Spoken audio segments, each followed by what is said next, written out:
도널드 트럼프 미국 대통령이 G7 정상회의 도중 이란 테헤란에 있는 미국인들에게 대피를 권고하고 워싱턴으로 긴급 복귀했습니다.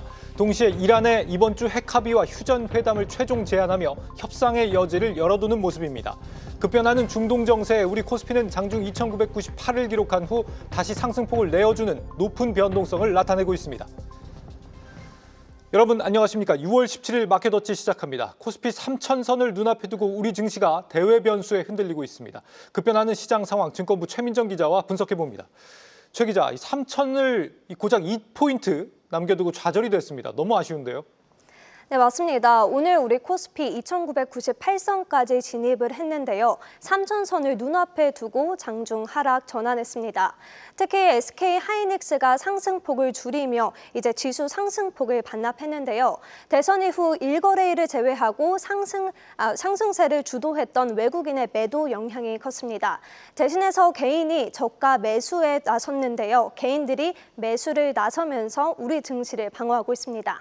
네, 이란 혁명 수비대와 후티 반군이 호르무즈 해협 봉쇄를 합의했다고 이란 언론이 보도를 했는데 이 휴전으로 이어질지 확전으로 이어질지 기로에 놓인 상황이다라고 볼 수 있을 것 같습니다.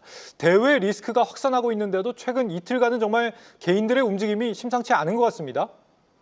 네, 외국인을 대신해서 4년 전 코스피 3,000을 이끌었던 이 개인들이 움직이는 모습입니다. 오늘 장에서 1,000억 원 가까이 순매수하고 있는데요. 국내 증시 대기 자금인 이 투자자 예탁금은 보시는 것처럼 3년 만에 63조 원을 돌파했습니다. 지난 3년간의 추이를 좀 살펴볼까요? 40에서 50조 원대에 머물렀지만 최근 증시 활성화 기대감이 커지며 예탁금이 크게 불어난 겁니다. B2, 즉 빚을 내서 투자하는 그 규모도 증가세를 나타내고 있습니다. 신용거래융자 잔고는 투자자가 주식 투자를 위해 증권사에서 자금을 빌린 뒤 갚지 않은 금액으로 주가 상승 기대감이 높을수록 이 잔액 또한 커지는데요. 18조 8천억 원을 기록하며 연중 최고치를 경신했습니다. 증권가에서는 2021년 당시 증시 대기자금 합계가 100조 원을 넘었다며 아직 더 늘어날 가능성이 있다고 진단했는데요.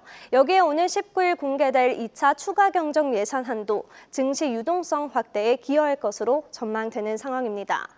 실제 증권사 리서치센터도 코스피 예상 밴드를 상향 조정하고 있습니다. LS증권은 코스피 예상 밴드를 200포인트 상향한 3,200선으로 제시를 했고요. 한국투자증권과 NH투자증권도 3,100선 이상으로 올려잡았습니다. 에버딘 인베스트먼트 등 글로벌 자산 운용사도 한국 주식 전망을 긍정적으로 평가하거나 또 비중 확대에 나서고 있습니다. 여기에 더해서 모건 스탠리 캐피털 인터내셔널, 즉 MSCI 선진국 지수 편입 기대감도 외국인의 투자 심리를 자극하는 요인 중 하나인데요. 한국의 MSCI 지수 편입 여부를 가늠할 수 있는 이 예고편이 오는 20일 공개되기 때문입니다. 그동안 지적받았던 공매도 문제를 해소한 데 더해서 기업 지배구조 개선으로 편입 가능성이 높아졌다는 평가를 받고 있습니다.